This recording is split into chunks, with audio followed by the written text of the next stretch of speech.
Operation सिंदूर भारत का master stroke है, लेकिन जब से ये न्यूज बाहर आई है पाकिस्तान की तरफ से प्रोपेगेंडा शुरू हो चुका है। वो दुनिया को यकीन दिलाना चाहते हैं कि पाकिस्तान इनोसेंट है, पाकिस्तान की इस पूरे सिलसिले में कोई मिस्टेक है ही नहीं और भारत ने ये अटैक करके युद्ध को बढ़ावा दिया है। जहां भारत ने टेरर ट्रेनिंग साइट्स को टारगेट किया है, पाकिस्तान ये चाहता है कि दुनिया यही सोचे कि हमने मॉस्क्स तोड़े हैं और सिविलियंस को मारा है, लेकिन ये सरासर झूठ है। अगर आप भी मानते हैं कि पाकिस्तान कोई विक्टिम नहीं है, बस नाटक कर रहा है, तो नीचे कमेंट कीजिए Pakistan is not a victim. देखते हैं कि क्या 20,000 लोग मानते हैं कि पाकिस्तान ढोंग कर रहा है। आइए समझते हैं कि ऑपरेशन सिंदूर में भारत ने एग्जैक्टली किया क्या है, क्यों किया है और इससे हमें क्या फर्क पड़ता है। सीधे पॉइंट पर आते हैं। ऑपरेशन सिंदूर का नाम भी एक स्टेटमेंट है, क्योंकि पहलगाम में जब आतंकियों ने इंडियंस पर अटैक किया तो उन्होंने इंडियंस को चैलेंज किया था कि जाओ और मोदी को बताओ।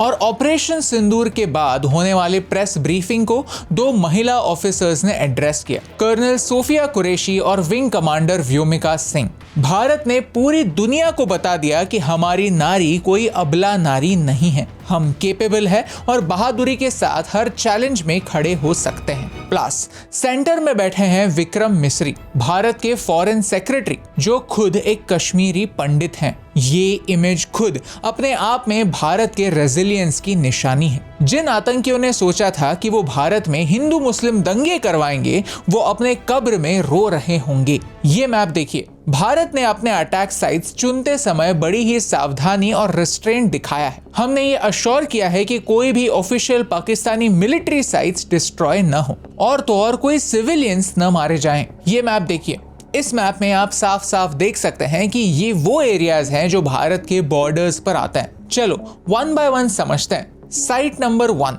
बहावलपुर पाकिस्तान के पंजाब स्टेट में आता है। यहाँ एक मदरसा है, मरकज सुभान अल्लाह, जो जैश ए मोहम्मद की एक नोन टेरर ट्रेनिंग साइट है। यहाँ इंडिया पर होने वाले हर अटैक की प्लानिंग होती है। जैश ए मोहम्मद के चीफ मंसूर अजहर ने खुद एडमिट किया है कि उसके फैमिली के 10 लोग मारे गए। साइट नंबर 2 मुरीद के लाहौर के काफी नजदीक है। यहाँ लश्कर ए तोयबा के हेडक्वार्टर्स मरकज तोयबा पर अटैक किया गया है। आपको तो पता होगा कि पहलगाम में जो अटैक हुआ उसकी रिस्पॉन्सिबिलिटी द रेजिस्टेंस फ्रंट ने ली थी, जो लश्कर ए तोयबा का एक ऑफशूट है। इस एरिया से प्रोपेगेंडा चलाया जाता है और यहाँ भी ट्रेनिंग कैंप्स होते हैं। साइट नंबर 3 है तेहरा कलान। ये भारत के बॉर्डर के काफी करीब है और यहाँ से क्रॉस बॉर्डर इन्फिल्ट्रेशन यानी घुसखोरी होती है। साइट नंबर 4 सियालकोट में महमूना जोया नामक एक टेररिस्ट कैंप को डिस्ट्रॉय कर दिया गया है। ये हिजबुल मुजाहिदीन नाम के एक टेरर आउटफिट का कैंप था, जो कश्मीर में अपने लोगों को भेजता रहता है। साइट नंबर 5 है बरनाला, जहां एलईटी रेडिकलाइजेशन करता है और रिक्रूटमेंट्स भी। यहाँ स्क्वाड्स को ट्रेनिंग मिलती है। साइट नंबर 6 है कोटली। यहाँ 2 अलग अलग कैंप्स है, मस्जिद अब्बास जिसे जैश ए मोहम्मद यूज करता है और दूसरी है हिजबुल मुजाहिदीन की कैंप। कोटली पीओके का एक काफी इंपॉर्टेंट जगह है, जो बार बार आतंकियों को ट्रेन करता रहता है। साइट नंबर 8 और 9 है मुजफ्फराबाद में, जो पाकिस्तान ऑक्यूपाइड कश्मीर का कैपिटल है। लश्कर का सबसे डेंजरस कैंप शवाइन अल्लाह कैंप यहाँ पर है। यहीं पर सैयदना बिलाल कैंप को भी डिस्ट्रॉय कर दिया गया है, जो आतंकियों को लॉजिस्टिकल सपोर्ट देता है। ये पूरा ऑपरेशन 23 से 25 मिनट में खत्म हो चुका था, यानी जब तक पाकिस्तान को पता चलता कि हो क्या रहा है, Indian fighters were back home. अब आप देखिए और सोचिए कि अगर भारत को पाकिस्तान के सरकार पर या फिर उनकी मिलिट्री पर अटैक करना होता तो उनके पास और ऐसे बहुत सारे ऑप्शंस थे। अगर सिविलियंस पर अटैक करना होता तो बहुत सारे अलग शहर थे जहां पर और ज्यादा सिविलियन कैजुअलिटीज हो सकती थी, लेकिन भारत ने काफी रिस्ट्रेंट दिखाया है और इस रिस्ट्रेंट के बारे में वर्ल्ड मीडिया को बात करनी चाहिए। बट क्या कोई भी इस मुद्दे पर बात कर रहा है? जी नहीं। इसके रिटेलिएशन में पाकिस्तान चुप नहीं बैठा है। ये देखिए, शिव अरूर जैसे ब्रेव रिपोर्टर्स खुद जाकर दिखा रहे हैं कि कैसे पाकिस्तान सिविलियंस को टारगेट कर रहा है। कश्मीर से ऐसे काफी न्यूज आ रही है कि कुछ बच्चे भी मारे गए हैं या फिर ग्रेवली इंजर हुए। इमेजेस इतनी दर्दनाक हैं कि वो यहाँ पर दिखाना मैं सही नहीं समझता, लेकिन वर्ल्ड मीडिया इन सारी बातों पर चुप है। बीबीसी यहाँ पर जाकर कभी भी कोई रिपोर्ट नहीं बनाएगी, इसीलिए हमें ही हमारा सच दुनिया तक पहुंचाना ही होगा कि यहाँ किसी भी सिचुएशन में पाकिस्तान कोई विक्टिम नहीं है। है, अग्रेशन की शुरुआत पाकिस्तान ने की है। इनफैक्ट पाकिस्तान हमेशा से क्लेम करता आया है कि उनके कितने लोग टेरर के शिकार होते हैं। अब मुझे एक बात बताइए कि अगर आपके घर में पेस्ट कंट्रोल की जरूरत है, आपसे आपके घर की सफाई नहीं हो रही है और बाहर का कोई एक्सपर्ट आकर दवाई छिड़क कर जाता है जिससे आपको कोई हानि ना हो लेकिन आपके पेस्ट का प्रॉब्लम खत्म हो जाए, तो आपको तो उसे थैंक यू कहना चाहिए, राइट?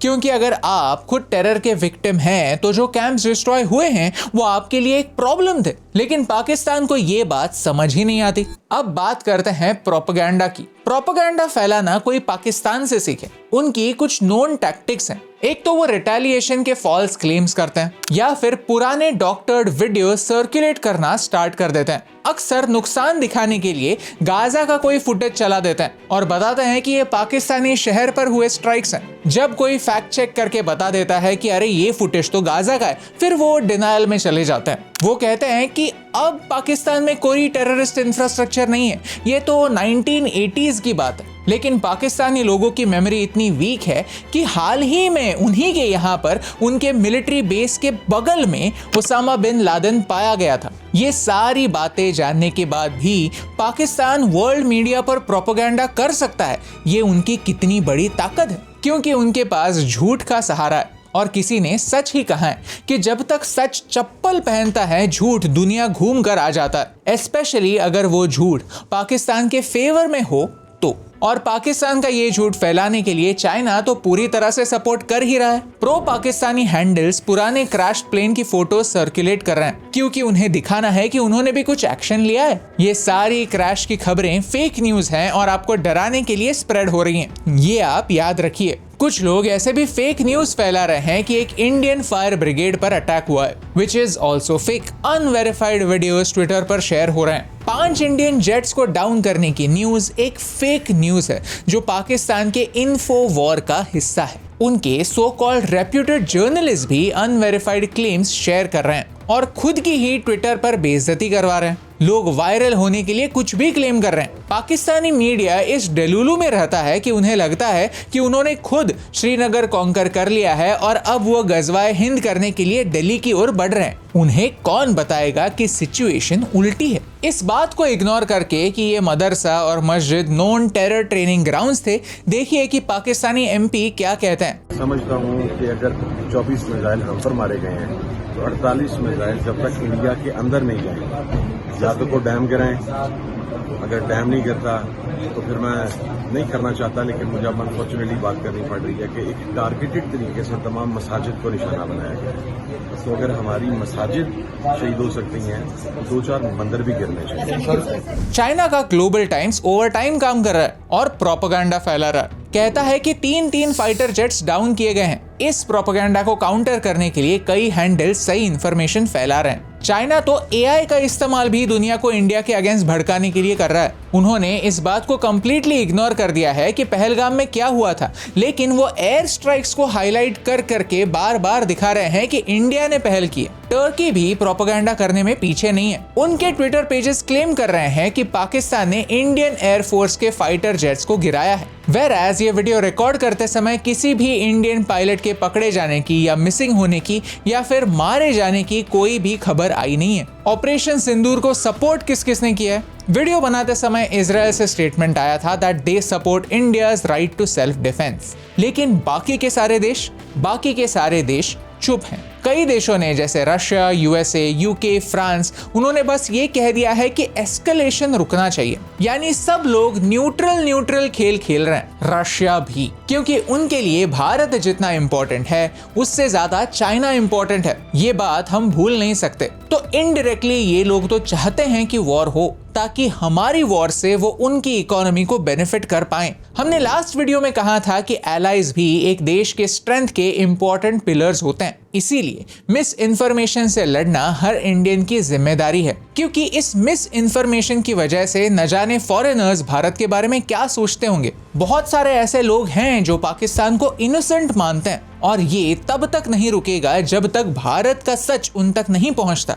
जब तक उन्हें ये बार बार याद नहीं दिलाया जाता कि कैसे पाकिस्तान ने बार बार हमारा विश्वास तोड़ा है। जिस तरह से प्रोपेगेंडा चल रहा है, लगता है दुनिया पाकिस्तान को यूक्रेन की तरह और भारत को रशिया की तरह पोर्ट्रे करना चाहती है, जो कंप्लीटली गलत होगा। भारत को अग्रेसर और पाकिस्तान को इनोसेंट दिखाना कंप्लीटली गलत होगा। अगर आप मेरे पॉइंट के साथ अग्री करते हैं तो नीचे कमेंट्स में Pakistan is not a victim spam कर दीजिए, क्योंकि इस वॉर में इंडियन पर्सपेक्टिव स्ट्रांग बनाने से मुझे फर्क पड़ता है।